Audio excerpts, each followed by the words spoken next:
Estamos de volta aqui com o Jornal Gente, agora 8h49, para darmos as boas-vindas ao jornalista da Rádio Bandeirantes, Cláudio Zaidan, que vai nos explicar hoje qual é a situação depois do assassinato do líder do grupo terrorista Hamas, logo depois dele ter participado da posse do novo presidente do Irã em Teherã. No que isso aumenta a complexidade do que acontece agora no Oriente Médio, hein, Zaidan? Bom dia, seja bem-vindo.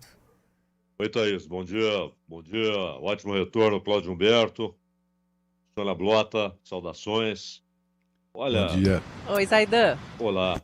O problema, não é, Thaís, é que são duas capitais atacadas em poucos dias. Houve um ataque a Beirute.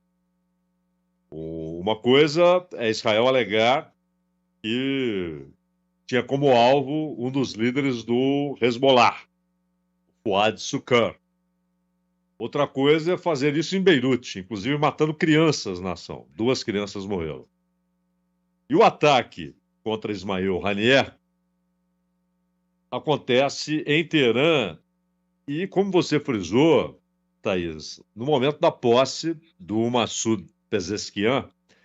E olha que interessante, o Pezeshkian, ele é basicamente na linha do Mohammad Khatami. Ele queria uma reaproximação e quer uma reaproximação do Irã com o Ocidente.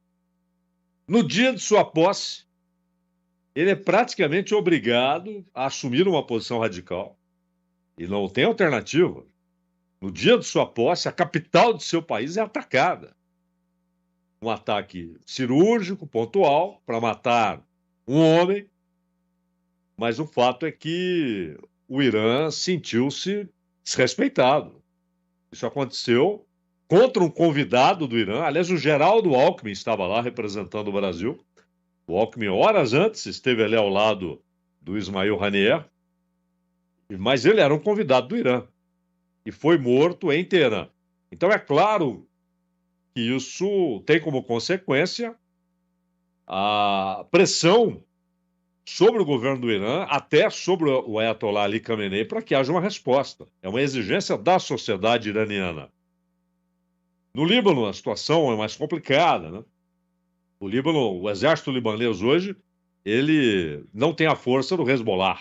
Então, uma resposta viria do Hezbollah. Mas o fato é que 2 capitais foram atacadas em poucos dias. E se contarmos os últimos meses, são 3 capitais atacadas, porque Damasco também foi atacado. Ora, isso é inaceitável. O Brasil produz FEBEAPAs, né? Deixamos de fazer só um FEBEAPA anual. Hoje nós temos um FEBEAPA para cada assunto. Então, teve gente dizendo o seguinte, não dá para considerar assassinato, porque o Haniyeh era um terrorista. Não, terroristas também podem ser assassinados. Isso não muda o ato em si. A qualificação do ato é assassinato. E o Haniyeh, ele viveu a vida sempre com um risco enorme de ser morto, não é? A vida dele era essa, como diria Guimarães Rosa, viver é perigoso. E no caso do Haniyeh, isso era constante. Os filhos dele e um de seus netos foram mortos este ano. Os filhos faziam parte do Hamas. Quanto ao neto, que foi morto, que Israel alegou que todos faziam parte do Hamas, é difícil acreditar que aquela criança fizesse parte de alguma coisa. Era apenas uma criança. Mas o Haniyeh, ele já sofreu diversos atentados. Aliás, o líder espiritual, o mentor espiritual do Hamas, ele, que era o Sheikh Hassan, os 2 quase morreram em 2003, né, num atentado, e no ano seguinte, aí sim, o Sheikh foi morto e foi assassinado por Israel.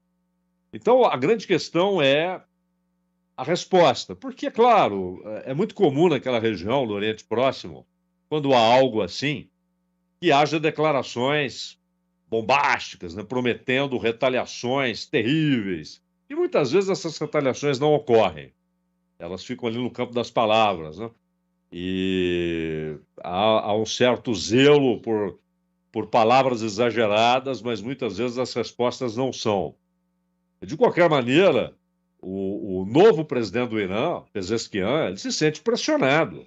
Ele que é o moderado, que gostaria de levar o Irã de volta a uma relação amistosa com os Estados Unidos, como aconteceu na época. Amistosa dentro dos limites, né? Porque são inimigos desde 1979.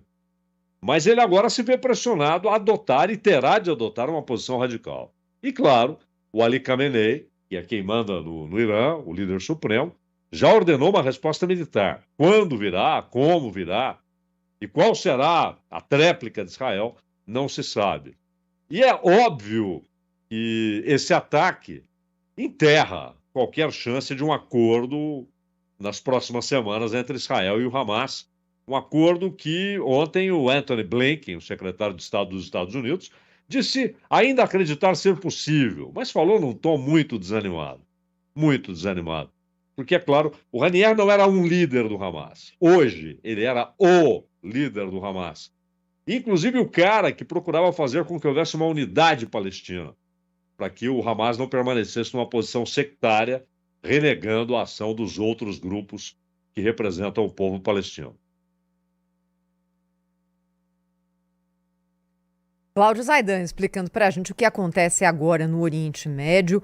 Zaidan, por outras ações do Irã, o que a gente pode esperar? De fato, uma reação ou a possibilidade de que as palavras sejam mais fortes do que a ação real, baseada na história recente, nesse momento pesa mais? O Irã não quer uma guerra com Israel, Thaís, porque ele sabe que a guerra não seria só contra Israel. Seria uma guerra contra os Estados Unidos. E os Estados Unidos não cometeriam, pelo menos sem uma necessidade incontornável, eles não cometeriam a tolice de invadir o Irã, de tentar ocupar o Irã. Ora, os Estados Unidos ficaram 20 anos no Afeganistão, tudo que eles conseguiram foi o controle de uma estrada que ligava Cabul ao aeroporto internacional. Um fracasso. E saíram de lá com o rabo entre as pernas, né? Imagina o Irã.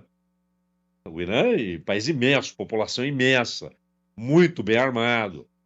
Agora, ele não precisa ocupar o Irã. Ele pode atacar o Irã desde o mar e com uso de aviões. E os Estados Unidos cultivam muito essa ideia de um ataque ao Irã.